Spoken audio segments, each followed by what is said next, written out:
Bienvenue, messieurs, dames, dans votre magazine Actu Débat qui, bien sûr, décrypte des grands sujets de l'actualité sociopolitique les vendredis avec Firmet Teko Agbo, journaliste chroniqueur politique. Firmet Teko Agbo, bonjour.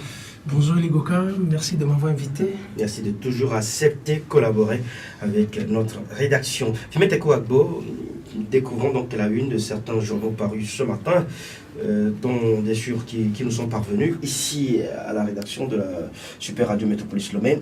L'alternative de Ferdinand Haïté écrit méthode d'un État voyou, professeur David Dosset, visé à travers Majesté Iou. Politique, la coalition reporte les manifestations et met la pression sur la facilitation. Interview à lire donc de Mohamed Ibrahima Ba, représentant résident de Plan International Togo.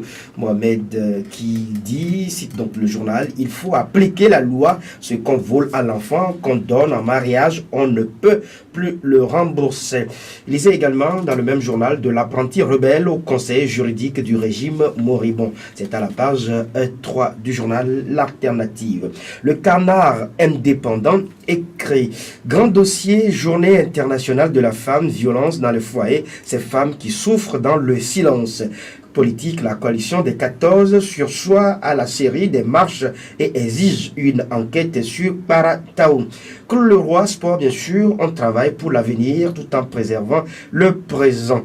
Le journal donc cite Claude Leroy. Vous pouvez également lire dans le Canard indépendant politique, force souhaite parvenir à un compromis avec l'opposition. C'est à lire à la page 3. Société Amadahome, l'eau potable, un casse-tête pour les habitants. Togo Matin, le journal écrit forum présidentiel de la jeunesse, les activités préparatoires lancées. Vous pouvez également lire dans ce journal, journée du 8 mars, Fornia Singh salue la bravoure de la femme togolaise. Édito, page 3, bien sûr, le chantage suicidaire de la C14. Le chantage suicidaire de la C14, c'est-à-dire, bien sûr, à la page 3. Entreprise des managers initiés au corporate governance, c'est-à-dire à la page 3. Vous pouvez également lire dans ce journal étranger, Côte d'Ivoire, présidentielle 2020, le PDCI craint l'unification des oufoutistes. Translate one to one, l'écouteur traducteur universel. C'est à lire à la page 5. Enseignement, engagement jeune en politique, les jeunes conscients de l'opposition prêchent la paix à Kévé, à lire à la page 3. L'éveil de la nation de Sam Djobor écrit annonce de reprise des marches de l'opposition, le facilitateur s'oppose, la coalition se rebiffe, à lire à la page 3. Processus de mutation à la DTRF, les vraies raisons qui sous-tendent l'entrée en jeu d'un huissier ou de notaire. Adoption d'un projet de code foncier, le gouvernement veut lutter durablement contre les litiges dans ce secteur. Journée internationale de la femme, le journal en parle également. Fornia Singbe aux femmes togolaises, vous êtes le ciment de la nation. Forum présidentiel de la jeunesse, les choses se précisent et se précipitent.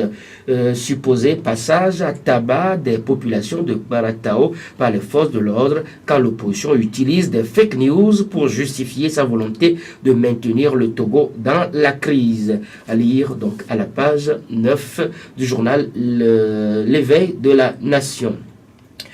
Firmet, Togo Réveil de Germain Pouli, c'est ça, écrit célébration de la journée internationale de la femme au Togo à la brasserie Bébé Lomé, à la CNS également, à la CNSS, c'est ça, Fornia Simbe aux femmes togolaises, vous êtes le ciment de la nation togolaise. Forum présidentiel de la jeunesse en avril, le journal en parle, il dit donc les ateliers régionaux démarrent aujourd'hui sous la double pression du ministre et du facilitateur, la coalition annule les manifestations programmées. Voilà ce qu'on peut donc lire à la une ou lire donc aujourd'hui dans le journal Togo Réveil de Germain Pouli. Firmet Teko Agbo, hier, ça a été donc célébré la journée internationale de la femme, une journée consacrée à la femme et à son épanouissement. Pour l'occasion, des journaux l'ont cité tout à l'heure, le chef de l'État, François Nyasibe, a adressé un message à la gente féminine togolaise. Vous êtes le ciment de la nation togolaise, leur a-t-il dit sur son compte Twitter officiel. À l'occasion de la Journée internationale de la femme, il dit donc qu'il vous plaise, chères mères, sœurs et épouses, de trouver en ces mots la magnificence de votre bravoure, de votre abnégation et de vos sacrifices de tout temps. Mesdames, trouvez en ces modestes mots la forte résonance d'un hommage appuyé qu'aucune phrase n'aura le mérite de traduire avec fidélité, a dit donc Fort Nyasibe. Ah, les femmes. Les femmes. C'est le titre d'une nouvelle que j'ai aimé lire. Les femmes, toujours les femmes. Isaïe Biton Koulibaly, il s'appelle l'auteur. J'ai lu cet ouvrage quand j'étais encore très très jeune. J'étais en 3e. C'était bien à l'époque. Ça m'a beaucoup amusé, ça m'a appris beaucoup de choses de la femme. Les femmes, nous les aimons. Le monde ne serait pas ce qu'il est sans les femmes, parce que nous sommes tous des femmes. Donc nous les aimons, nous leur devons le respect qu'elles méritent. Et particulièrement dans l'histoire du Togo, les femmes ont une histoire. Dans les années 30, les indépendances. On parlait de la révolte des femmes. La révolte des femmes de Lomé. De Lomé de 1930, non? Et puis. Dans les années 1930. Dans les années 1930. Et puis dans les années 60, 50, 60, les femmes ils sont vraiment battues aussi pour qu'on ait l'indépendance. Et vous voyez même le monument de l'indépendance. C'est une femme. Et aussi l'histoire des Nana Benz qui ont eu à marquer d'une manière particulière l'histoire de l'économie du Togo. L'histoire de l'économie du Togo. Et puis, les femmes togolaises, elles savent bien faire la cuisine. Elles savent bien prendre soin des hommes. Elles savent bien gérer leurs hommes, le mari, le petit ami, leurs enfants. Elles savent bien faire la cuisine. Pendant la grève, on dit, il y a une histoire. Les femmes togolaises qui s'étaient réfugiées au Bénin ont eu à concurrencer. Il n'y avait même pas concurrence entre elles et les femmes béninoises. Et au Ghana aussi. Les femmes togolaises savent bien faire la cuisine. On les adore. Moi, j'adore particulièrement une femme. Parce que sans elles, la vie ne serait impossible. Parce que ce sont les femmes qui donnent la vie. Ce sont elles qui tiennent bien le foyer. Et c'est un moment, l'occasion est bien faite pour que je puisse m'adresser particulièrement aux hommes. Parce que j'ai compris, peut-être c'est l'âge qui me permet de le découvrir. Au Togo, j'ai l'impression que les hommes ne prennent pas bien soin des femmes. Oui, j'ai l'impression que les hommes, c'est comme on maltraite les femmes. Et aussi, des fois, je ne comprends pas. Des fois, il y a des histoires. Vous voyez, des femmes qui tombent sur des hommes qui prennent bien soin d'elles, elles n'adorent pas trop ça. Mais les femmes togolaises, j'ai l'impression qu'elles adorent les hommes qui les maltraitent. En tout cas, Fumé Kwagbo, c'est notre confrère du journal Le Canard Indépendant qui écrit Grand dossier Journée internationale de la femme, violence dans les foyers, ces femmes qui souffrent dans le silence. C'est intéressant. Oui, c'est intéressant. Les femmes qui souffrent dans le silence. Vous voyez, dans plusieurs foyers, les femmes souffrent, le mari les abandonne, fuit leurs responsabilités.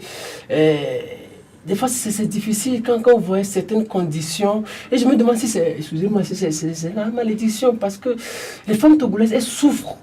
Les hommes ne prennent pas trop bien soin d'elles. C'est l'occasion d'en appeler aux hommes à la responsabilité des hommes, pour qu'ils puissent bien chérir les femmes, qu'ils puissent bien assumer leurs charges, leurs responsabilités, pour que les femmes passent de bons mariages et qu'elles éduquent bien leurs enfants, qu'elles racontent de belles histoires à leurs enfants par rapport à leur mari. Mais aussi, sur le plan politique, je voudrais souhaiter bonne femme à une dame.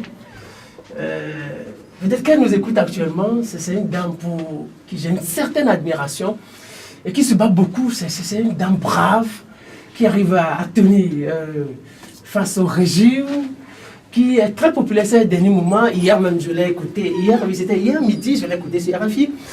Et elle se bat beaucoup. Vous parlez sans doute de Madame Brigitte Adjamagbo Johnson. Je voudrais parler de Madame Brigitte Adjamagbo Johnson. C'est une dame, l'opposante du moment, la coordinatrice du CAP 2015, de la coalition. Donc, je voudrais la saluer particulièrement parce qu'elle se bat. Vous savez, en Afrique, il est difficile de voir des femmes tenaces, dures face au grand régime dur, tout ça. Donc, je voudrais dire simplement que la dame, elle a du courage. Madame Adjamagbo, c'est une dame qui... Elle a des pages dans l'histoire du Togo. Elle a des pages dans l'histoire du Togo. Elle est féminine. Oui, et puis elle est tellement méthodique dans tout ce qu'elle dit. Donc, je la salue particulièrement. Je lui souhaite bonne fête. Je lui offre une fleur. La prochaine fois que je la verrai, je lui offrerai une fleur.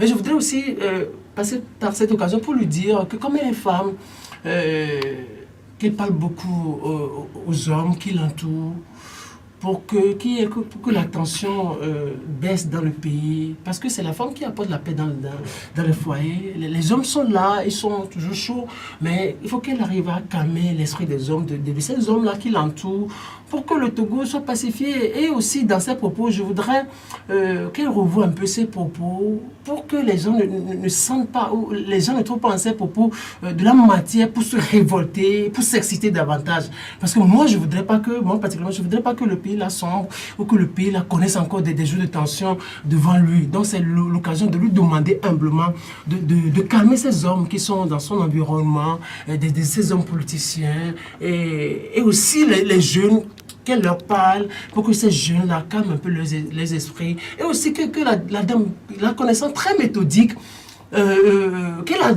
qu'elle soit beaucoup plus méthodique dans sa démarche politique, pour qu'on puisse avoir les réformes de la façon la plus paisible. À travers un compromis. À travers un compromis, comme le ministre Barra l'a dit l'autre fois, à travers un compromis, pour qu'elle ne soit pas tellement exigeante, mais qu'elle et les autres trouvent un terrain d'entente, pour qu'on puisse passer cette étape-là et qu'on aille à une autre étape de la vie politique togolaise. Elle peut calmer les esprits. Parce que si on a l'attention à l'avenir, ce sont nos enfants, ce sont ces enfants dans la rue qui vont souffrir, ce sont ces enfants qu'on va bastonner et tout ça. Donc, Madame Adjamagbo, humblement, je vous demande, comme vous l'avez toujours été méthodique, comme vous êtes une dame très calme, je voudrais vous demander de calmer vos hommes et de les convaincre pour que et vous puissiez trouver un terrain d'entente, un compromis avec le pouvoir pour que cette histoire de réforme soit conclue définitivement. Merci à vous, Firmin Tekoh Agbo. Quelqu'un a dit, éduquer une femme, c'est éduquer toute une nation. Eh bien, Firmin Tekoh Agbo, parlons politique. La coalition des 14 partis de l'opposition a donc annoncé il y a quelques jours des manifestations de rue, mais il s'est fait qu'à Accra, au cours des rencontres bilatérales qui ont eu lieu entre eux et bien sûr le facilitateur, le président Nana Akufo-Addo, ils ont donc eu à sursoir à ces manifestations prévues la semaine prochaine. Firmin Tekoh Agbo, une manifestation que l'opposition a donc reportée, on peut le dire ainsi. Est-ce que l'opposition aujourd'hui met plus l'accent en acceptant donc de sursoir à ces manifestations, met donc beaucoup plus l'accent sur la possibilité d'un compromis? Non, est-ce que on va à un compromis? C'est notre souhait à tous. Bien sûr. Parce que ça va essayer de calmer les tensions qui sont palpables dans le pays. Mais je voudrais faire une précision. Vous savez, je dis aux gens que moi, je ne vais pas mentir, je ne vais pas tromper les gens. Et j'ai écouté beaucoup de choses, j'ai lu beaucoup de choses sur les réseaux sociaux. Mais au fait, jusqu'à présent, le gouvernement ne viole rien, aucun accord. Parce que quand vous lisez le communiqué ayant sanctionné les travaux, on dit que les deux parties s'engagent à suspendre les manifestations. C'est ce qui avait été écrit. Donc, aucune partie n'indique que le gouvernement va suspendre les processus électoraux. Il n'a été dit nulle part. Et vous allez même vous rappeler que, même quand cela a été passé sur RFI, RFI a revu sa copie et a enlevé cette partie de là. Pour le moment, en réalité, le fait que le gouvernement nomme les présidents de CELI, cela ne viole au fait nullement le règlement intérieur ou nullement l'accord qui a été signé entre la C14 et le parti au pouvoir. Mais la coalition 14 des responsables disent des responsables de cette coalition disent donc que le bon sens voudrait que les processus électoraux puissent être suspendus. Oui, ils pourront parler du bon sens, mais qu'ils ne disent pas que le gouvernement a violé quelque chose. Oui, parce que nous sommes les principes du dialogue ou l'accord qui a été conclu entre les deux parties. C'est-à-dire, je ne voudrais pas qu'on trompe les gens, mais qu'on soit clair d'abord et puis on analyse. Donc pour le moment, c'est l'État qui fonctionne. Maintenant, s'il voudrait que le gouvernement s'inspire de la morale, s'il voudrait que la morale guide le pas des premières autorités, qu'ils le disent, mais qu'ils ne disent pas à la population que le gouvernement est en train de violer. Parce que ce sont les deux parties. Si par exemple le gouvernement avait annoncé une manifestation, par exemple, et que... et dans ce cas-là, il pourrait peut-être dire que le gouvernement est en train de violer. Parce que l'accord parle plutôt de suspension des manifestations publiques. Suspension des manifestations publiques. Et le gouvernement, et le parti au pouvoir, et la C14. Bon, pour le moment, le fait de nommer les présidents de CELI, ça ne viole aucunement l'accord qui a été signé. Et même RFI a enlevé cette partie juste au lendemain de la signature de cet accord entre les premières autorités ou le pouvoir et la coalition 14. Mais maintenant, revenons à ce qui devait être fait. Pensez-vous que le gouvernement ou le parti au pouvoir doit suspendre aujourd'hui les processus électoraux en cours pour pouvoir donner plus de chance à ce dialogue? Non, il y a un problème que les autorités sont en train de défendre. Non, il y a un problème que les autorités voudraient éviter. C'est-à-dire tomber dans le vide institutionnel. Par exemple, l'Assemblée nationale togolaise, cette législature-là, ça prend fait 7 années. Donc si on n'organise pas les élections législatives jusqu'en juin, juillet, août, si on n'organise pas ces élections législatives-là, le vide institutionnel. Donc ça a été le cas en 2013, parce que l'Assemblée qui avait été... l'Assemblée de 2013, c'était en 2007 que les élections législatives avaient été organisées. Et les élections législatives qui devraient suivre, ça devait être en 2012. Mais il y avait eu des soucis avec le CST et autres.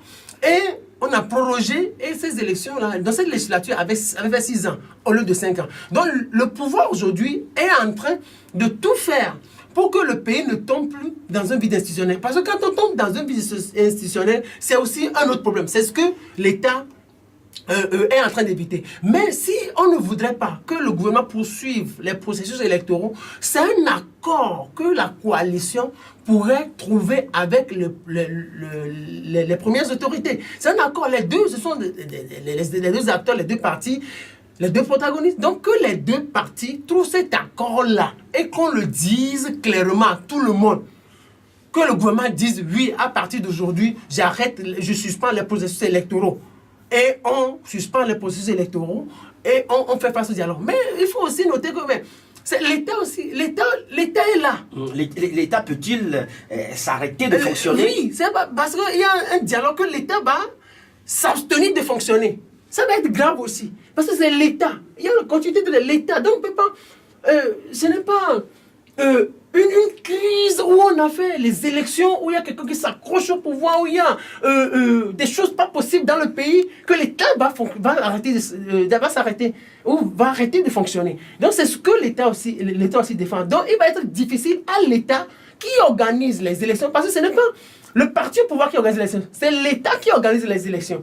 Vous voyez, c'est l'État qui organise les élections. Et donc l'État se dit, moi je fonctionne, s'il y a dialogue, que le parti au pouvoir et l'opposition trouvent un terrain d'entente, mais nous allons continuer de fonctionner. Parce que pour le moment, jusqu'à présent, il n'y a rien qui empêche l'État d'organiser les élections législatives. Mais pour accélérer les choses, ce qu'on pourrait demander aux deux partis, c'est que les premiers points de ce dialogue devraient être relatifs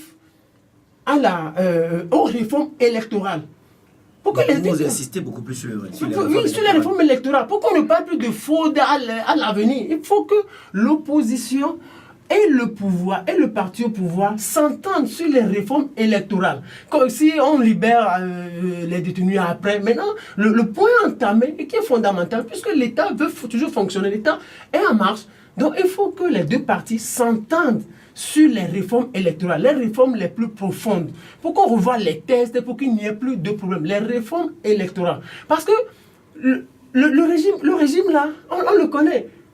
Que les gens le veulent ou non, le régime là va organiser les élections, surtout les législatives. Le régime a dit, ok, il y a les locales, il y a les législatives. Mais la coalition s'oppose à une quelconque élection au Togo sans les réformes, sans ces exigences, sans le retour à la constitution de 1992. En 2013, on avait dit sans les réformes, il n'y a pas d'élection législative. On avait dit ça dans ce pays. Donc, on avait fixé même la date, mais ça c'était le 18 juillet au premier abord. Maintenant, après, il y a eu un dialogue entre ambassadeurs, entre Monseigneur Barriga, entre le CST et tout ça. Et on a prorogé un peu, on avait retenu la date le 25 juillet. On n'a pas fait les réformes profondes. À l'époque, on allait aux législatives. En 2015, on avait parlé de réformes, et ainsi de suite. Et puis, mais on allait aux élections. Maintenant, ce qu'on pourrait demander, pour qu'on ne parle plus de fraude à l'avenir, il faut que les deux parties s'engagent à faire les réformes électorales. Et après, on verra le reste. Et on fait les réformes, on organise les élections. Si on veut, on poursuit le dialogue et on tient compte des points les plus essentiels, limitation de mandat, la réforme des institutions de la République, le déverrouillage des institutions de la République. On va voir tout ça et le pays va fonctionner. Parce que si on veut toujours s'attarder sur certains points, le retour à la Constitution de 1992, des choses, le départ de Fagne Gnassingbé du pouvoir et autres, je pense qu'avec le temps, le pouvoir va passer, va faire les réformes. Je vous dis toujours, il y a le droit qui protège le régime en place. Il y a le droit qui protège le régime en place. Ne l'oubliez jamais. Le régime, selon vous, agit dans toute légalité. Dans toute légalité, parce que l'État fonctionne. Il n'y a rien qui interdit à l'État de fonctionner. Donc le régime s'inspire du droit pour agir. Donc si les opposants veulent des choses sérieuses pour ce pays, mais qui fassent abstraction du droit, qu'ils aillent sur un terrain beaucoup plus politique et qu'ils trouvent un compromis, comme on le dit toujours. Parce que l'État va toujours fonctionner. Le régime va dire non, il faut que l'État fonctionne. C'est ça, c'est la logique du régime. Maintenant, ce qui concerne la manifestation, le fait qu'ils aient voulu dégeler la manifestation, vous savez, c'est ça, j'ai trouvé ça un peu bizarre, mais c'est leur droit. En fait, manifester, c'est un droit constitutionnel. Bien sûr. Mais c'est l'exercice de ce droit, la jouissance de ce droit qu'on peut contrôler aussi. Nous sommes dans une période un peu sensible. Et quand des fois vous voulez être homme d'État, vous êtes homme d'État, vous devez connaître, vous devez tenir compte de tous les paramètres. Je vais vous dire une chose. Quand vous dites, vous voulez diriger le Togo de demain, et chaque fois, vous organisez des manifestations, le pays perd économiquement, lourdement. L'année passée, les recettes fiscales ont baissé de 40% en 6 mois. C'est grave pour le pays. Alors que il y a des opérateurs économiques internationaux dans le pays. Il y a des gens qui ont investi le milliard, qui sont des internationaux, qui ont investi des milliards. Et ce sont eux qui soutiennent le pays, au fait. En fait, le pouvoir politique n'existe pas. Le pouvoir politique n'existe pas. N'existe pas. Non, ça, le pouvoir politique, c'est juste un fauteuil. Ça n'a jamais existé. Mais ce qui le soutient, c'est l'économie. C'est des milliards qui le soutiennent. Le Togo existe parce qu'il y a des gens qui ont investi des milliards. Le Togo, je reprends, le Togo existe aujourd'hui parce qu'il y a des gens qui ont investi des milliards dedans. Il y a le Bolloré, il y a la Société Générale, il y a des groupes de Chinois qui investissent beaucoup d'argent dans ce pays. Des intérêts. Des intérêts. Donc quand vous voulez diriger le Togo de demain, vous ne pourrez jamais diriger ce pays sans ces milliardaires. Sans ceux-là qui ont investi ces milliards. Et si vous voulez diriger ce pays, et régulièrement, vous montrez à ces investisseurs que vous voulez détruire leur intérêt, ils ne vont jamais vous soutenir. Oui. Quand vous montrez régulièrement regardez par exemple Bolloré, là, il y a d'autres qui ont perdu des milliards, des centaines de millions dans cette crise-là. Mais ils vont se dire, mais ceux-là disent qu'ils veulent diriger le pays de demain et ils détruisent nos intérêts comme ça, ils ne vont jamais vous soutenir. Regardez, vous allez au Ghana et vous dites que vous voulez organiser des manifestations. Est-ce que vous savez, les chefs d'État, en fait, du monde ou du continent africain vont trouver les opposants togolais bizarres. Parce qu'ils vont dire, mais vous voulez diriger le pays de demain, Et vous tenez à organiser des manifestations pour détruire l'économie du pays. Regardez, c'est un club de businessmen. Est-ce que vous savez, c'est un exemple que je vais donner, c'est un exemple banal. Est-ce que vous savez que peut-être, Alpha Condé peut-être a des intérêts ici, a des sociétés ici qui ne portent pas son nom. Est-ce que vous savez que peut-être Macron a des intérêts ici? Macron, la France a des intérêts ici. Il y a Bolloré, la Société Générale que tout le monde connaît. Est-ce que vous savez peut-être que le président ghanéen, Akufo-Addo, a des sociétés ici? Donc quand vous organisez c'est des exemples que je donne. Quand vous organisez des manifestations, et vous le faites, et on vous dit, ce que vous faites, ça détruit l'économie de votre pays. Des manifestations répétées. Des manifestations répétées. Parce que ça, jamais passé dans au moins ces dernières années. Oui, écoutez, quand vous organisez des choses, parce que ce que nous sommes en train de faire, c'est de la pédagogie. Quand vous faites des choses comme ça, et vous détruisez indirectement les biens de ceux-là qui ont investi, et vous allez voir ces gens-là, ils ne vont jamais vous soutenir. Parce qu'ils vont vous dire que vous ne vous comportez pas en homme responsable ou en homme d'État. Parce que quand vous voulez diriger un pays, vous avez besoin de ces investisseurs-là. Vous savez, je n'ai jamais compris ça. Je ne sais pas si c'est seulement au Togo que ça se passe, où on voit l'économie du pays. On reproche quelque chose au régime. On sait qu'il y a une minorité qui s'accapare les richesses du pays. Oui, il y a une minorité qui s'accapare les richesses du pays. Il y a une minorité qui s'accapare les richesses du pays. Et le régime, pendant 50 ans, n'a pas fait développer le pays. Quand vous allez dans des localités, mais les gens ne trouvent pas à boire. Quand vous voyez les écoles, les infrastructures scolaires, mais ce n'est pas possible. Quand vous voyez le système sanitaire togolais, ce n'est pas possible. Les Togolais mangent difficilement. Il y a tant de choses qu'on reproche à ce régime. Le peuple déjà souffre. Et quand vous dites que vous voulez aider ce peuple, et indirectement vous appauvrissez ce peuple, moi, on ne va pas vous trouver conséquent. Vous dites, si vous voulez manifester, vous allez trouver des choses, peut-être qui ne vont pas détruire ce peuple, mais qui vont plutôt aider le pays. Parce que vous voulez construire le pays de demain. Quand vous voulez aider à détruire encore davantage le pays, les Occidentaux ne vont pas vous soutenir. Vous savez, pourquoi je critique souvent quand on veut manifester? Parce que moi, ça fait mal au pays, en fait. L'autre chose que je voudrais ajouter, vous savez ce qui a enraciné le régime Eyadema? Avant 90, votre papa a été un grand enseignant dans ce pays. Ce qui a enraciné le régime Eyadema, c'est que la première chose, c'est la grève générale illimitée. Cette grève a fait fuir les Togolais du pays. Elle a laissé l'administration comme ça. Il y a après ce qui s'est passé, il y a des gens qui ont déserté l'armée. Il y a beaucoup qui ont quitté le pays, l'administration, tout ça. Les sociétés d'État, tout ça. Donc, Eyadema a trouvé une administration presque vide. Donc c'est normal qu'il fasse venir ses frères. Une armée. Les gens du Sud à l'époque disaient non, l'armée ne s'intéressait pas trop à l'armée. Il y a des soldats, avec les événements de 93 et autres, il y a des soldats qui ont quitté qui ont fui ou qui ont déserté l'armée. Et Eyadema a trouvé une administration presque vide. Eyadema a trouvé une armée en partie vide. Il a trouvé des sociétés vides. Qu'est-ce qu'il lui a fallu faire? Donc, il a rempli l'administration, il a pris ses frères pour venir occuper l'armée, pour venir occuper l'administration. Donc, c'est ce qui a fait que, quand vous allez aujourd'hui dans l'administration, on dit que l'administration est pour le régime, parce qu'à un moment donné, l'opposition a adopté une stratégie qui a beaucoup plus favorisé le régime sur ce terrain et a occupé l'administration. C'est pour cela que je dis, c'est l'opposition même qui est en train de remettre le pays à ce régime-là. Elle a remis, à partir des années 93, elle a remis le pays entre les mains du régime et elle continue de faire la même chose aujourd'hui. Regardez, quand il va y avoir chaos, ce que les gens souhaitent, moi ce que je ne souhaite pas. Et les gens, maintenant, avec cette petite crise, il y a des gens qui ont quitté le pays. Il y a des gens qui se sont réfugiés au Ghana, au Bénin, au Burkina Faso. Il y a des entreprises qui ont fermé. Et il y a des entreprises qui ont fermé. Ah, vous allez organiser il y a des licenciements. Il y a des licenciements. C'est la population qui s'appauvrit davantage. Faure Gnassingbé, président de la République du Togo, il a 5 milliards. Le peu qui arrive, il le gère entre eux. Ils sautent toujours le champagne. Ils ont la caisse de vin, la caisse de champagne. Ils s'en foutent. Qui paye beaucoup plus? C'est la population. Et quand les gens vont toujours vouloir que la crise se répète et se perpétue, les gens vont quitter peut-être l'administration. Le régime va trouver des gens pour placer. Et des gens qui vont le servir. Regardez par exemple, quand il y a Evala, quand il y a élection, vous allez dans l'administration publique togolaise, Non, il y a tout un vide. Ça veut dire quoi?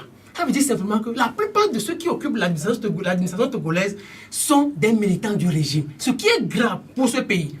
Mais l'origine, c'est quoi? C'est les années 90, la grève générale illimitée, où les gens ont fui le pays, où les gens se sont réfugiés, ils ont laissé une administration vide, et il y a des mains venues combler ce vide-là. Vous savez, ce n'est pas une question de critiquer l'opposition, mais c'est une question de dire à l'opposition qu'elle a commis des erreurs, mais qu'elle ne répète plus les mêmes erreurs. Sinon, elle va changer peut-être de la méthode. Il faut qu'elle change de méthode, parce que tout ce qu'elle fait, ça contribue à l'enracinement du régime. Si on a une armée clanique aujourd'hui, une armée qui soutient le régime, mais là, c'est la base. Dès les années 90, les gens disaient mais les gens se sont dit, nous on est d'ici, on ne va pas aller dans l'armée, on ne va pas faire l'armée, on ne va pas faire les armes. Et Adema dit, il a trouvé des frères. Et il a occupé l'armée comme ça. Il ne faut pas que nous répétions ces mêmes erreurs. Le Togo doit avancer. Aujourd'hui, il faut qu'on trouve des compromis, il faut qu'on trouve une situation médiane pour faire avancer le pays. Vous savez, avant de vous redonner la parole, j'aimerais le dire, si la coalition de l'opposition, elle veut l'alternance vraiment, une alternance sincère, et si elle le souhaite vraiment, qu'elle change de méthode, je le répète. Vous savez pourquoi? Non. Pour prendre le pouvoir, il y a des choses qui sont vendables là. Je dis, pour prendre le pouvoir, il y a des choses qui sont vendables. Si la coalition veut l'alternance, ce qu'elle propose pour le moment n'est pas vendable. Le vote de la diaspora, on peut régler ça à l'Assemblée nationale. On peut régler ça à l'Assemblée nationale. Ce n'est pas avec ça qu'on prend le pouvoir. Le retour à la Constitution de 92, mais ce n'est pas vendable pour prendre le pouvoir. Il y a un autre truc, les préalables. On va au Ghana, on dit les préalables et ainsi de suite, et puis il faut y quitter. Mais ce ne sont pas des choses qui sont vendables. Le pouvoir, ce n'est pas de la blague. Qu'est-ce qui est vendable alors? Ce qui est vendable, c'est ce que tu as dans ta main. C'est ce que tu proposes. C'est ce que tu as dans ta main. C'est ce que tu proposes. C'est ce que tu proposes. Et que pensez-vous que l'opposition pourrait proposer? Alors, je ne voudrais pas qu'on le dise même à l'antenne sur ce point. Que l'opposition change de méthode, qu'elle adopte la voie du compromis, qu'elle aille voir Fonia Singh avec les autres acteurs et autres internationaux, nationaux, hors caméra, et qu'elle propose ce qu'elle peut proposer à la communauté internationale, à l'armée. C'est-à-dire ce qu'elle peut proposer qui est recevable aussi. Ce qui est proposé, oui, pas des choses qui vont braquer l'autre, mais des choses qui peuvent être reçues, des choses qui, aux yeux de la communauté internationale, seront susceptibles d'être adoptées. Mais cela pourrait être compris également comme une trahison du peuple, Il me semble que c'est là où la situation devient compliquée. Vous savez, ce n'est pas, bien sûr, la situation togolaise n'est pas une situation tellement comparée à la situation sud-africaine de Mandela, mais quand Mandela est sorti, quand il y avait des crises, il a changé de méthode. Il a dit non. J'ai adopté la lutte armée. J'ai emprunté cette voie à un moment donné. Mais j'ai été... Certains l'ont qualifié de traître également à l'époque. Certains l'ont qualifié de traître. Il dit non, il faut changer de méthode. Maintenant, ces blancs-là, on ne peut pas les chasser. J'ai été très heureux de lire quelque chose de André Kanyafano hier sur sa page Facebook. Et il citait même... En parlant des clercs et de Mandela, qu'il nous faut ces deux personnalités au Togo. Qu'il nous faut ces deux personnalités au Togo. Mandela a dit non. Non, parce qu'il a négocié avec les Blancs. Il dit non. Quand il est sorti, il dit non. Vous voyez comment l'Afrique du Sud est développée? Vous voyez les grandes routes, les autoroutes, les hôpitaux, les universités, les grandes cliniques. On ne peut pas vivre sans les Blancs. On va laisser les Blancs à leur place. Mais ce que nous allons faire, nous allons négocier. Tout le monde sera à sa place parce que tout le monde est sud-africain. Aussi blanc que noir. Tout le monde est sud-africain. Qu'est-ce que nous pouvons faire? Nous allons négocier. Le peuple a dit non. Ils nous ont fait du mal, ils nous ont trahi, ils ont violé ta femme, ils ont fait ceci. Même la femme même était contre lui. Même sa femme était contre lui. Il a dit non. C'est nous les leaders. À nous de montrer l'orientation à suivre au peuple. Ce n'est pas au peuple de nous indiquer ce que nous devons faire. Parce que le peuple, c'est quoi? C'est l'émotion. C'est l'émotion, c'est la passion. Mais la politique dépasse ça. La politique, c'est le réalisme. La politique, c'est le rationalisme. La politique, c'est ce que tu as dans ta main. Tu me proposes quoi? Je te donne quoi? C'est ça, au fait. Donc, que l'opposition s'inspire un peu de ça pour aller proposer des choses concrètes dans les coulisses et pour qu'on puisse préparer la tenance sur 2 ans, 5 ans, 10 ans. Parce qu'on va dire, oui, ce régime-là, du jour au lendemain, vous allez lui dire de partir, ils vont partir. Ce n'est pas possible. Donc, il ne faut pas braquer les gens. On peut aller posément et de la façon la plus simple en caméra. Donc, s'il y a un dialogue, qu'on fasse vite les réformes à faire. On fait les 2 mandats limités, on développe les institutions de la République. Maintenant, on rentre dans les coulisses pour négocier, pour préparer la tenance, sans que personne ne le sache. Fumé Tekoh Agbo, vous parlez donc de compromis à trouver donc entre le chef de l'État actuel et donc la C14, la coalition 14. Fumé Tekoh Agbo, l'épineuse question aujourd'hui, c'est la candidature de Faure Gnassingbé en 2020. Est-ce que cette question pourrait également être discutée entre les deux acteurs principaux? Cela ne pourrait pas aussi être compris comme une trahison, puisque l'opposition ou la coalition 14 l'exprime haut et fort, le peuple réclame donc la non-candidature ou le départ de Faure Gnassingbé en 2020. Oui, vous savez, on parle de la trahison du peuple et tout ça. Moi, je voudrais qu'on explique à leurs militants ce qu'il y a. Moi, je voudrais le dire. Pensez-vous que les enjeux d'un départ de Faure Gnassingbé en 2020 seraient difficiles, compliqués pour le Togo? Moi, non, moi je ne voudrais pas. Que les gens sachent, je ne dis pas qu'il faut laisser Faure Gnassingbé là-bas en 2020 ou qu'il faut lui demander de partir en 2020. Ce n'est pas ça mon problème. Ce problème-là, regarde les 2 acteurs. Je ne dis pas qu'il faut laisser Faure. Non, je n'ai jamais dit ça. Mais je dis, ce que je dis est très simple. Si vous voulez que Faure Gnassingbé quitte le pouvoir en 2020, oubliez ce que vous nous dites à l'antenne, publiquement. Rentrez dans les coulisses pour les négociations. Et si vous négociez bien, ceux-là qui confient qu'on négocie le pouvoir vont vous confier le pouvoir. Et les 2 camps en sortiraient gagnants. Les 2 camps en sortiraient gagnants. Si vous voulez que si l'opposition, la C14, veut que Faure Gnassingbé quitte ou ne se représente plus en 2020, qu'elle passe dans les coulisses. Et si elle fait de bonnes négociations, Faure Gnassingbé va partir. Mais tenir des propos sur les argumentaires juridiques, pour vous, ça ne tient pas? Non, ça ne tient pas, ça ne tient pas. Pourquoi? Parce que, vous savez, le Togo, c'est un pays extraordinaire. Je ne comprends pas. Vous savez, jusqu'à présent, Faure Gnassingbé n'a commis aucune faute juridique. Le problème, et puis on va parler du Burkina tout à l'heure, le problème avec Blaise Compaoré, c'est que Blaise Compaoré avait un mandat, avait une constitution qui limite le mandat. La constitution a été... le mandat a été limité en 2004, oui, en 2004. Et Blaise, son 2e mandat devait prendre fin en 2015.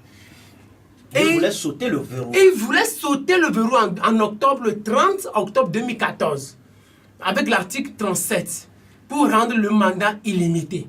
Et les Burkinabés ont dit, ce monsieur veut faire quelque chose, on va l'en empêcher. Et il est parti dedans. C'est ça le problème. C'est le revers de la médaille ici. C'est le revers de la médaille. Faure Gnassingbé n'a commis aucune faute.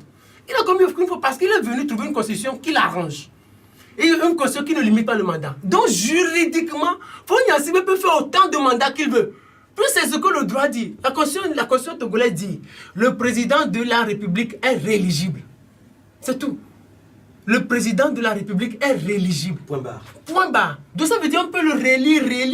C'est ce que la Constitution actuelle dit. Et maintenant, c'est cette réélection ou ce long-règne qui constitue donc l'épine dorsale ou ce qui constitue le dénominateur de cette crise. Oui. Voilà pourquoi d'aucuns proposent ou ils se sont accordés à limiter le mandat à travers l'APG. Oui, maintenant, depuis l'APG, ils ne l'ont pas fait. Maintenant, s'ils disent que Faure Gnassingbé, il faut que tu limites le mandat, et il a eu ce mérite-là de le proposer même en septembre. Le 6 septembre le 6 dernier. septembre, en disant on limite le mandat.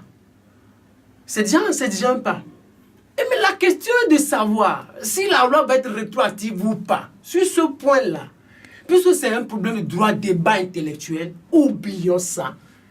Et allons, qu'est-ce que cette coalition aille dans les coulisses pour un compromis. Parce que s'il veut passer par le droit, Faure Gnassingbé a de grands juristes. Le parti au pouvoir, c'est une philosophie, c'est une culture, c'est un régime. Il va trouver les grands juristes de ce monde pour avoir raison. Donc on quitte ce terrain et qu'on aille à un compromis. Parce que Faure Gnassingbé ne viole aucun droit. Mais si on veut l'empêcher de briguer un autre mandat en 2020, qu'on passe par la voie du compromis. Mais si on ne veut pas qu'il parte, on peut dire régulièrement que Faure Gnassingbé doit partir. le fait de le dire, ça excite, ça braque les gens. Et les gens disent, ah, Fonya Singbe, c'est comme ça, tu restes là-bas. Les participants au dialogue donc, en cours au Togo, notamment à la C14, ont eu à rencontrer à Accra le président ghanéen, également échangé avec le président nigérian, Muhammadu Buhari. Et au cours de ces rencontres bilatérales, on apprend donc que le président ghanéen a demandé que ces marches annoncées de l'opposition puissent être donc sursis. Aujourd'hui, Firmin Teko Agbo, on apprend également que le président nigérian Muhammadu Buhari a appelé l'opposition à s'unir. Les interventions de ces deux présidents africains, bien sûr de la sous-région ouest-africaine, sont fréquentes dans la crise togolaise aujourd'hui. Est-ce qu'il y a de l'espoir pour qu'ils puissent réussir leur mission? Il y aura de l'espoir si l'opposition arrivait à se comporter en homme d'État. Ouais. Et si l'opposition proposait des choses beaucoup plus vendables. Pourquoi? Moi je dis aujourd'hui, pourquoi je ne parle pas trop du régime? Parce que le régime est là et manipule l'opposition. C'est l'opposition qui fait l'actualité. C'est l'opposition qui fait l'actualité. Qui a organisé l'opposition? L'opposition qui parle, tout ça. Le régime est là. Vous l'organisez manifestation, non? Oui, on vous l'accorde. On parle peu. Donc c'est l'opposition qui s'agite. C'est le régime manipule l'opposition. Et maintenant, l'opposition est allée au Ghana. Et le Ghanéen lui dit non, donnez-nous encore une semaine. Ouais. Donc c'est l'opposition qui fait l'actualité. C'est pour ça que moi je ne fais que parler de l'opposition. C'est l'opposition qui fait l'actualité. Le régime ne fait pas l'actualité. Le régime a déjà sa position. Ah si ça ne va pas, on va aller au référendum, on va aller aux élections locales, on va aller organiser les législatives. Le régime a déjà ses points bien arrêtés. C'est l'opposition qui fait l'actualité. Mais pourquoi les chefs d'État se comportent comme ça? Parce qu'elles ne trouvent pas en l'opposition des gens qui ont des choses à vendre. C'est-à-dire, quand je sais, vous de la diaspora, tout ça. Non, ce n'est pas vendeur. C'est pour cela qu'on les malmène, au fait. C'est pour ça qu'on les malmène. Donc, quand les gens disent que Buhari a demandé ou a opté pour ou a choisi une option militaire, mais je me demande mais si les gens rêvent. Je me demande si les gens rêvent. Oh, mais Buhari, excusez-moi, mais ce n'est pas méchant ce que je veux dire. Mais Buhari, il est qui? Il est le président d'une puissance africaine. Écoutez, vous savez, il y a Obasanjo qui a voulu faire pire que lui. Obasanjo a dit, moi je ne veux pas de Fonya Singbe. C'est un coup de fil qu'il a rangé dans son coin. De Chirac, il a dit, monsieur, taisez-vous. Vos dettes avec le club de Paris, là, on oublie ça. Soutenez le petit. Point. Buhari va se lever comme ça. Mais l'option, mais ça va passer par où? Pour venir où? Je dis Fonya Singbe, pour le moment, juridiquement, on a vu le droit. Nous ne sommes pas dans une posture ou dans une situation où on est allé à une élection et Fonya Singbe a perdu et il a voulu s'accrocher au pouvoir et la communauté internationale lui dit de quitter le pouvoir. Dans ce cas, par exemple, si on avait organisé l'élection et Fonya Singbe a perdu et tout le monde l'a vu, l'a reconnu et voulait s'accrocher au pouvoir, la France peut dire non, monsieur, vous quittez. Et Buhari, on pourrait demander, avant qu'on ne parle même de l'option militaire, c'est la France qui donne l'ordre. Et la communauté internationale aura à avoir une position tranchée. Et la communauté internationale aura une position tranchée, comme cela s'est passé avec Gbagbo, comme cela s'est passé avec Gambie. En Gambie, Yaya Jammeh. C'est la France qui a dit non. Les gens disent que la France... Mais écoutez, pour nommer même des premiers ministres en Afrique, c'est la France qui donne son... Surtout dans les pays francophones, c'est la France qui donne son dernier mot. Que les gens ne nous trompent pas. Je vous donne cet exemple. Nous sommes en 2006. Il y avait le sommet France-Afrique à Dakar. La Côte d'Ivoire avait des problèmes, surtout avec Gbagbo. Et Gbagbo devait avoir un premier ministre. Chirac était arrivé. Et dans son discours, il a été diplomatique. Et la nuit, il a dit, je choisis Charles Konabani. C'est Chirac qui a dit, Charles Konabani, tu deviens premier ministre. Et les gens croient que cette méthode a changé. C'est Hollande qui a trompé les gens. Les gens croient qu'avec Hollande, les choses ont changé. C'est faux. Vous avez suivi. Je l'ai suivi avec vous. Avec moi, le nouveau livre de Jean-Pierre Canet, Vincent Tout-Puissant, qui parlait de Bolloré. Et qui parlait de l'extension française. Et le journaliste Jean-Pierre Canet a dit, mais Hollande, il est venu avec un double discours. Officiellement, il dit non à la France-Afrique. Mais dans les coulisses, il fait autre chose. Parce que Hollande a eu à soutenir quand même la cession à des concessions de Bolloré au Cameroun. Et pourtant, il disait Hollande criait non, la France-Afrique. Donc que les les gens, même pour nommer des premiers ministres dans les pays où la France fait ses intérêts, la France donne son dernier mot, que personne ne nous trompe. La France, si la France, le jour où la France dira, nous ne voulons plus de Faure Gnassingbé, Faure Gnassingbé va partir. Donc que les gens oublient cette histoire d'option militaire. En 2007, Sarkozy était président en France. Les rebelles avec les opposants se sont levés contre le président Idriss Déby au Tchad. Idriss Déby a fait appel à Sarkozy. Sarkozy a neutralisé ces rebelles, c'est fini. Donc que les gens ne vous trompent pas. Pour le moment, la France soutient ce régime. Donc oublie l'option militaire. Buhari va passer par où? Avec quelle arme? Ici au Togo, il va passer par où? Le Bénin. Si la France ne donne pas un nouquet à la CEDEAO, la CEDEAO n'intervient jamais. Tout ce que la CEDEAO fait est contrôlé par la France. Tout ce que l'Union africaine fait est contrôlé par la France, les États-Unis, la Chine, l'Union européenne. Que personne ne trompe qui que ce soit ici. Et Fimette Kouagbo, un auditeur nous envoie ceci. Il dit, dis-lui que Faure Gnassingbé a participé au changement de la Constitution, au changement de la Constitution. Et quand vous dites que Faure Gnassingbé n'a commis aucune erreur. Oui, est-ce que, oui, participer au changement de la Constitution en 2002, est-ce que, non, écoutez, c'est ça, vous voulez encore parler du droit. En 2002, est-ce que la révision constitutionnelle a été légale ou illégale? Mais c'est l'Assemblée nationale reconnue, l'Assemblée nationale légale qui a fait la révision constitutionnelle. Cette révision constitutionnelle n'est pas illégale. Parce que la loi dit qu'il faut 4/5 des députés à l'Assemblée nationale. À l'époque, on avait les 4/5, oui ou non. Oui, la révision, elle peut être faite par voie référendaire, par l'Assemblée nationale. Les 4/5 des députés à l'Assemblée nationale, le 31 décembre 2002, étaient là. Donc, on a fait la révision. Faure Gnassingbé n'a rien fait d'illégal.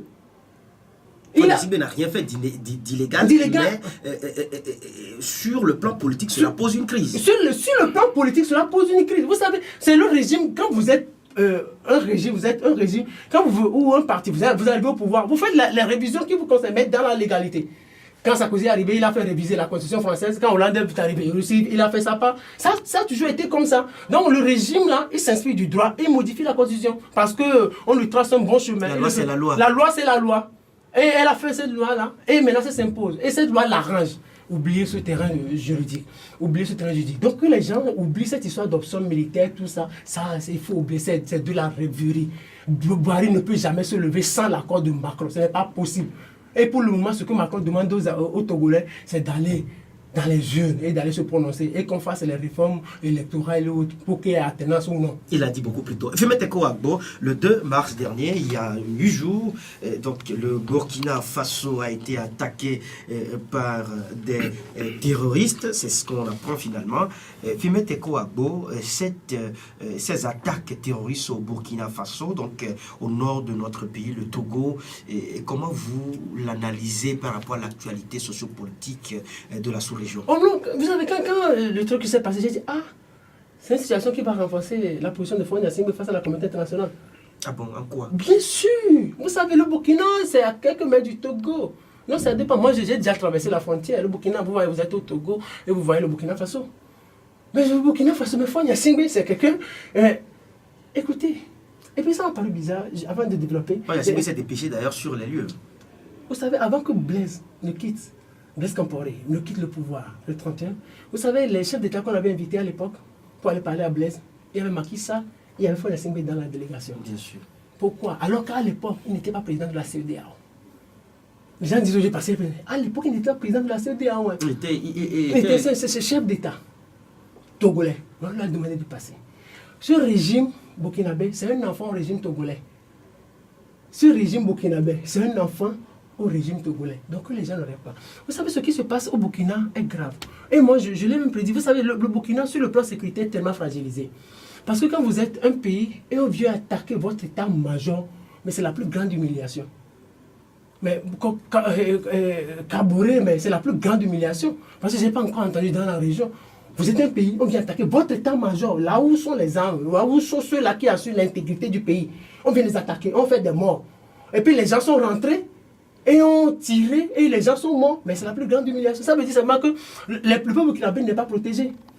Et ça veut dire simplement aussi que les gens peuvent aller au palais Kossiam, que je connais très bien, au palais Kossiam à la présidence, et tirer sur des gens. Et ce qui me paraît bizarre, on dit il y avait une première enquête qui disait que les gens sont rentrés avec un véhicule et on commençait par fusiller. Et après, on dit que non, ceux-là qui étaient entrés étaient en tenue civile. Donc, ça veut dire qu'il n'y a pas de caméra pour tout suivre. Mais l'état-major burkinabé, on l'attaque, c'est la plus grande humiliation. Ça veut dire que le pays, sur le plan sécuritaire, est exposé.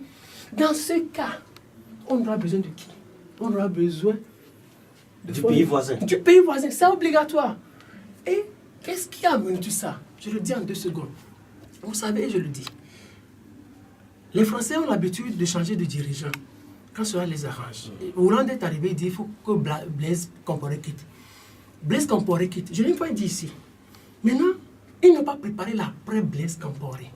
C'est là où ça a posé le problème. Parce que le départ de Blaise Compaoré a été précipité. A été précipité. Il n'a pas été préparé. Il n'a pas été préparé. Hollande voulait juste que Blaise Compaoré parte. Parce qu'il savait que lui, c'est la partie. Il envoie un courrier à Blaise le 7 octobre. Blaise est tombé le 31 octobre.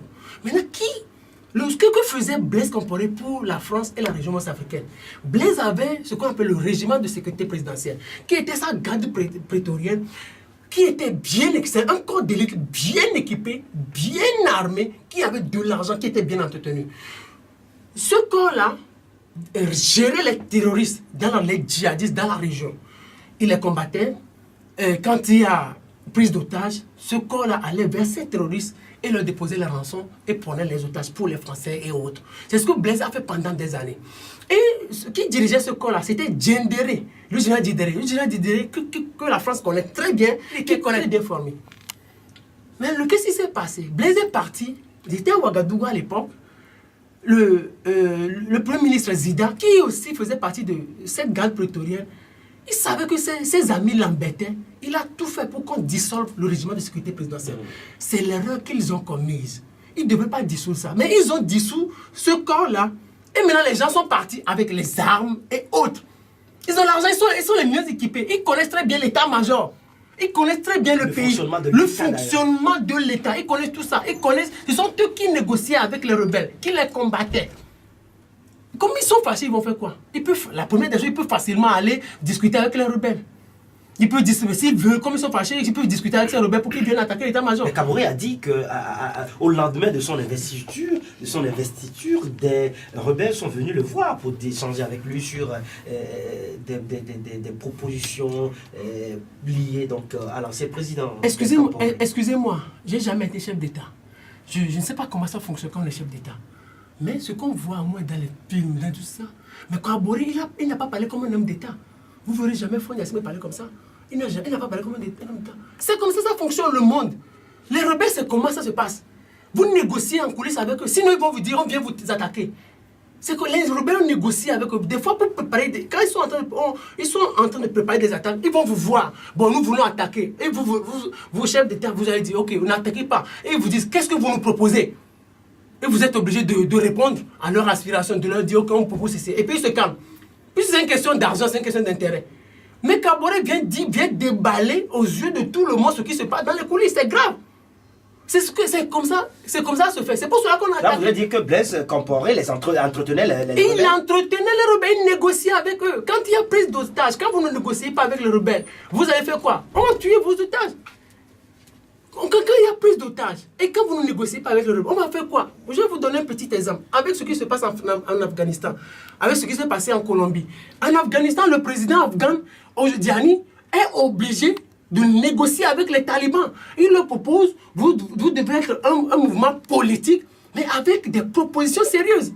Les FARC, avant qu'ils ne deviennent mouvement politique, avant qu'ils ne déposent les armes, on a dû négocier avec eux.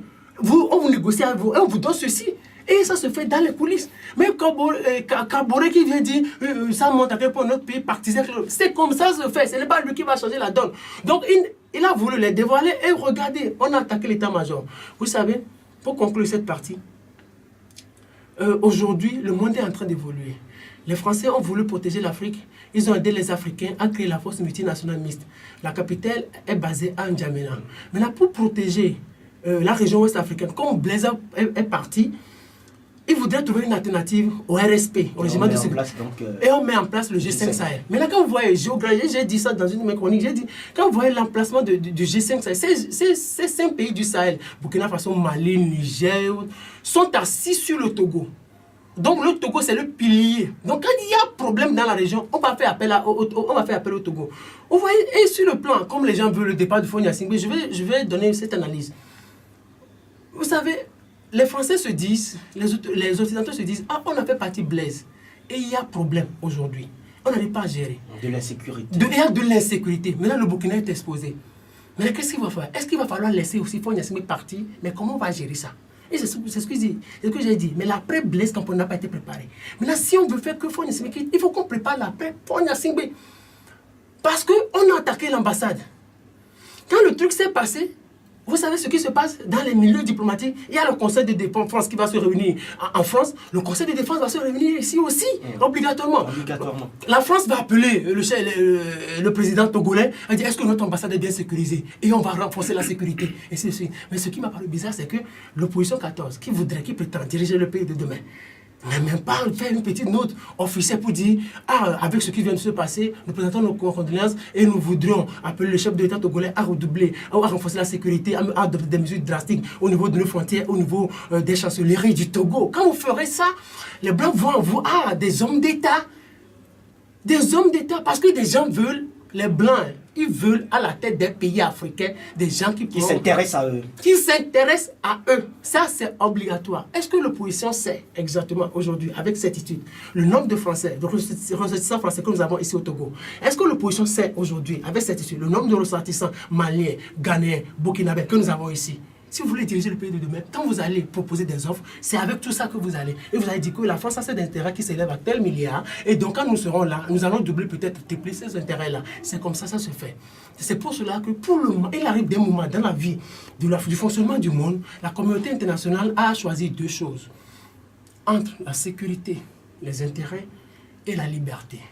Maintenant, comme c'est une question de milliards, on fait abstraction de la liberté et on choisit les intérêts et on choisit la sécurité. Donc pour le moment, ce que je dis sur le plan de la géopolitique, il va être très difficile à la communauté internationale de dire à Faure Gnassingbé quitte maintenant. Ça va devenir très difficile parce qu'on a fait partie Blaise Compaoré, ça a déstabilisé la région. Et maintenant on dit, si Faure Gnassingbé ou le régime qui est le pilier, le Togo qui est le pilier de ce G5 Sahel que nous sommes en train de construire, si on crée encore de l'insécurité au Togo, ça va être compliqué. C'est pour cela que les Ghanéens et les Nigériens se disent, non, si on ne veut pas créer un conflit de plus. Donc les opposants qui prétendent diriger ce pays demain, apprennent tout, s'inspirent de toutes ces analyses-là et revoient tous ces éléments nationaux, internationaux, parce que les enjeux sont ailleurs. Ce n'est pas le Togo, les enjeux sont ailleurs. Les gens donnent de leurs milliards ici et veulent que leur sécurité soit assurée, la sécurité de leurs marchandises, de leurs intérêts soit assurée. L'opposition doit savoir tout ça, qu'elle change de méthode et qu'elle fasse véritablement la politique d'hommes d'État et on aura beaucoup plus confiance à eux. Les gens disent, pour terminer cette partie, les gens disent que le peuple, vous savez, j'ai toujours dit, le peuple burkinabé n'a pas fait partie de Blaise Compaoré. Oubliez ça, c'est les Occidentaux qui disent. Aujourd'hui, nous ne sommes plus dans une dynamique où la révolution populaire marche. Vous savez, quand Ben Ali est parti, c'est parce que la France l'a lâché. Quand Hosni Moubarak est parti, c'est parce que les États-Unis l'ont lâché. Quand Kadhafi est parti, c'est parce que les Français se sont dit non, on doit faire partie de Kadhafi. Parce que cela avait été décidé quelque part. C'est quand Sarkozy est arrivé au pays, est arrivé en 2008, il a parlé de quoi? Il a parlé de l'Union pour la Méditerranée. Et c'est une réunion qu'on a tenue au Palais de l'Élysée une seule fois. Et après, ce qui a suivi, vous avez suivi, c'est des révoltes-là. Vous avez suivi ce qui s'est passé en Tunisie, en Égypte et en Libye. Parce que cela avait été décidé. Donc on doit faire partie Ben Ali, on doit faire partie Hosni Moubarak, on doit faire partie Kadhafi pour s'occuper un peu du pétrole libyen. Que les gens ne s'amusent pas et livrent le peuple à la rue ou exposent le peuple. Je voudrais parler au Togolais en 2 minutes. Vous savez, ce que nous sommes en train de faire ici, c'est de la pédagogie. Nous ne sommes contre personne. Moi, je ne voudrais plus du chaos dans mon pays. Je ne voudrais plus de la tension dans mon pays. Je ne voudrais plus que les gens meurent inutilement. Je ne voudrais plus que le sang soit versé inutilement dans ce pays. Parce que ça ne profite pas. Les gens sont morts, on n'en a rien gagné. En 2005, les gens sont morts, on n'en a rien gagné. Le régime n'est pas parti. Donc, il faut maintenant de la méthode. Les Togolais doivent savoir que quand on vous dit la révolution populaire, nous sommes dans une dynamique où la révolution populaire ne fait plus descendre les régimes. Il faut que, à l'international, quelqu'un dise, vous partez avant que vous nous quittiez. Il faut qu'à l'international, quelqu'un vous dise, vous quittez avant que vous nous quittiez. Le glas du départ soit sonné à l'extérieur. À l'extérieur. Les gens, si la France a ses intérêts ici, et si la France dit, on n'est pas prêt pour faire partie, tous les Togolais peuvent sortir. On va trouver une solution pour gérer ça. Donc pour le moment, c'est une question d'intérêt. Les Togolais, vous savez, c'est votre droit de manifester. Mais avant que vous nous manifestiez, il faut maîtriser tous les paramètres. Ne vous dites pas que quand vous allez sortir, Fonia Singh va partir, ou quand vous allez casser ceci, quand vous allez Fonia Singh. Non, ça ne changera rien. Parce que le régime là est là. Tout le monde veut la tenance, mais il faut qu'il y ait de la méthode. Moi, je ne voudrais pas que vous sortiez dans les rues et qu'on vous bastonne, qu'on vous emprisonne pour rien. Parce que les 6 mois ont démontré cela. Les gens sont sortis, on a tué, qu'est-ce qui a changé? Rien. Les gens sont sortis, on les a emprisonnés, qu'est-ce qui a changé? Rien. Les gens sont sortis, on les a bastonnés, on a crevé les yeux, on a sauvagement battu les gens, qu'est-ce qui a changé? Rien. Aujourd'hui, ces 6 mois-là, on peut apprendre des choses et on peut maintenant changer de méthode pour faire évoluer la politique togolaise. Chers Togolais, moi je n'ai, surtout la jeunesse, des jeunes qui m'écoutent, moi je n'ai rien contre vous. Moi, je n'ai rien contre vous. Ce que je voudrais, c'est que vous viviez pour qu'ensemble on puisse construire le pays. C'est que vous soyez en bonne santé pour qu'ensemble on puisse construire le pays. C'est que vous soyez toujours libre pour qu'ensemble on puisse construire le pays. Le fait de vous jeter dans la rue, personne, vous allez mourir, on va vous oublier. Il n'y a qu'une seule personne, je le répète toujours, qui est morte dans ce monde. Et le monde a toujours gardé son nom. Et le monde a toujours gardé son nom. Il est mort, ce monsieur. Et la terre a tremblé. C'est Jésus. Ce n'est pas les Thomas Sankara sont morts. Personne, la terre n'a pas tremblé. Rien n'a changé. Donc, ensemble, soyons méthodiques pour construire ce pays. Dieu va nous donner la vie et nous allons construire ce pays. Merci à vous, Firmet Teko Agbo. Vous parlez comme un évangéliste. Merci également à vous tous qui nous avez suivis ici à Lomé partout ailleurs. Au revoir et prenez très bien soin de vous. Au micro, Elikling Okadoka, nous c'est bien moi.